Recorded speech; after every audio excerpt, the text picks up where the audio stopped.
Leviticus 21. Now that's a chapter that doesn't usually make it into Sunday school coloring books.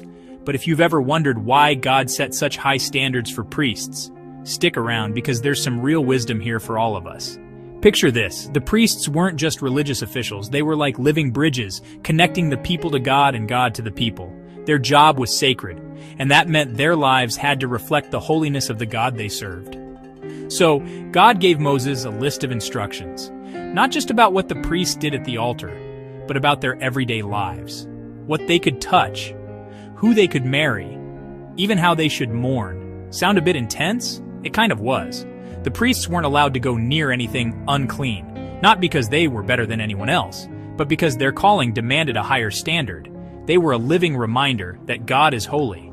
And honestly, that's no small thing. The priests' lives were supposed to shout, God is different, God is pure, God is set apart.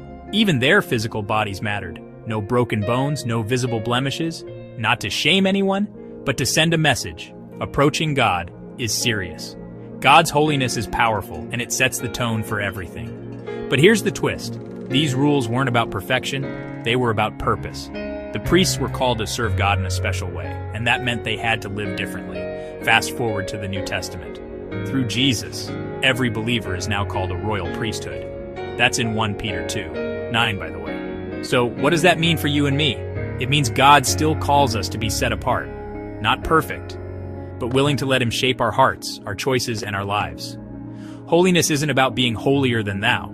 It's about walking with God, letting His grace make us different. Being a priest, then or now, means living in a way that points people back to Him.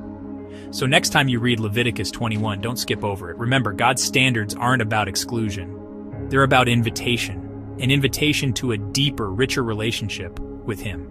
If that encouraged you, hit subscribe, like, and share this video with someone who needs a reminder that God still calls us to be set apart. New Bible stories every week. See you in the next one.